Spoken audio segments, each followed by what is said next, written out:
Mungkin sebagian teman-teman pernah ngerasa hampir celaka gara-gara dosa kan ya.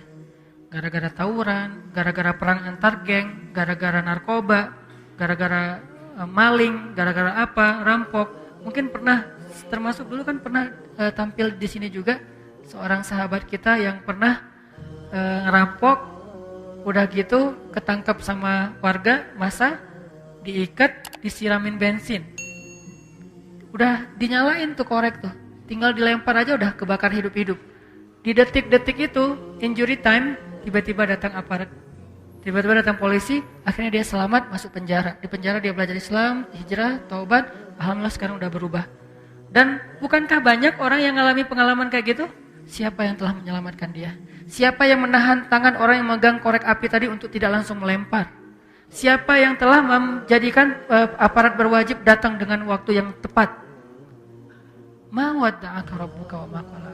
Harusnya kalau mau hitung-hitungan nih, gara-gara riba mungkin kita tuh udah celaka dari dulu. Tapi enggak celaka, cuma susah doang. Ya susah kita sendiri yang cari kan ya. Tapi celaka enggak. Allah tahan supaya enggak kita celaka. Dan Allah tahan supaya kita segera taubat, supaya enggak nambah lagi. Mungkin kalau kita nambah lagi, udah celaka nih. Alhamdulillah kita dapat hidayah. Ya udah segitu aja deh hutang kita, 100 M. Kalau nggak dikasih hidayah mungkin 1 triliun. Karena 1 triliun juga kalau dimasukin ke perut manusia, itu nggak bikin dia kenyang kan? Bukankah kata Nabi, kalaupun dimasukin langit dan bumi ke perut manusia nggak bikin dia kenyang? Karena hawa nafsunya. Jadi karena Allah beri kita hidayah, ya udah deh cukup 100 M aja. Sekarang kamu tinggal mikirin gimana ngelunasin hutang-hutang kamu. Bukan terpuruk sampai sekian ratus M. Allah tetap menyelamatkan kita teman-teman. Ma wadda'aka rabbuka wa ma qala. Sekarang kita belajar, bisa enggak ketika kita sepi, ketika kita sendiri, kita tetap merasa ada yang nemenin. Ini yang kita coba pelajari. Al-unsu billah, kalau dalam bahasa pesantrennya. Apa arti al-unsu billah? Berduaan sama Allah. Al-unsu billah, berduaan sama Allah. Bisa enggak kita? Coba latih deh berduaan sama Allah. Salah satu cara melatih berduaan dengan Allah, ya ayyuhal muzammil qumil laila illa qalila. Wahai orang yang berselimut, bangun, bangun. Coba kamu berdiri di malam hari. Kenapa? Karena inna nasyiatal lail hiya asyaddu wat'an wa aqwamu qila. Lebih berasa kalau malam tuh. Di situ kita melatih al-unsu billah. Sehingga kalau orang udah sukses melatih al-unsu billah, berduaan dengan Allah, dia mau kemana aja gak gampang baperan ketika ditinggalkan orang lain, ketika dicuekin, ketika diabaikan, ketika. Enggak, kenapa?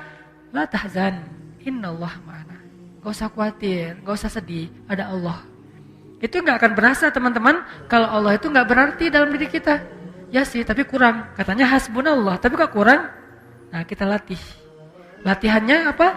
Salah satunya dengan malam berdiri, kalau nggak hafal banyak ayat, buka. Boleh Ustaz baca Quran? Sebagian besar ulama mengatakan kalau sholat sunnah boleh.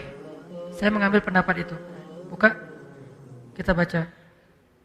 Wadduha wal layli idza saja ma wadda'aka rabbuka wa ma qala walal akhiratu khairul laka minal ula. Ulangi lagi. Ma wadda'aka rabbuka wa ma qala. Ingat, tadi kata Ustaz Hanan maksudnya ini. Ingat lagi materi-materi ini. Ya, dulu waktu saya banyak dosa, Allah enggak ninggalin saya. Masa sekarang ditinggalin? Ma wadda'aka rabbuka wa ma qala. Dulu saya banyak dosa, Allah enggak ninggalin. Masa sekarang setelah saya hijrah ditinggalin? Ma wadda. Ulang-ulang ayat itu. Itu cara kita ngelatih berduaan dengan Allah. Romantis sama Allah. Kalau bahasa sosmednya ngejapri Allah. Bukan sekedar rame. Kita ada ibadah sifatnya kolosal, sholat berjamaah. Ada ibadah yang sifatnya personal touch, privasi banget, cuman berdua dengan Allah aja. Qiyam, malam hari, duduk, tilawah. Atau habis subuh, latihan yang lebih ringan lagi habis subuh. Atau duha. Karena bangunnya mungkin jam 9, oke lah. Walaupun kurang oke sih sebetulnya. Habis subuh, Aisyah itu melatih berdoa, bukan melatih lagi, mengamalkan berduaan dengan Allah habis subuh. Karena biasanya Aisyah itu kan habis subuh dengan Nabi ya. Habis subuh bantuin Nabi, habis subuh jalan sama Nabi, jalan pagi gitu, habis subuh ngerjain apa dengan Nabi. Sekarang apa? Habis subuh Nabi udah wafat. Aisyah sendiri, dia kangen sama Rasulullah. Dia kangen dengan suaminya, dia kangen dengan nabinya, dia kangen dengan kekasihnya. Gak ada, karena udah wafat. Ngapain? Habis subuh, Aisyah tilawah 1 ayat. 1 ayat sampai zuhur. 1 ayat. Famanallahu alaina wa waqana adzabas samum. Tadabbur, nangis, sujud, doa. Baca lagi. Famanallahu alaina wa waqana adzabas samum. Nangis lagi, sujud lagi, doa. Gitu aja terus. Dari mulai habis subuh sampai zuhur, 1 ayat. Apa arti ayatnya? Ayatnya tentang Allah baik banget sama kita. Dulu kita dalam keadaan tidak paham agama, Allah yang memahamkan kita. Dulu kita berada di tepi jurang neraka, Allah menyelamatkan kita. Dulu kita begini, sekarang begini.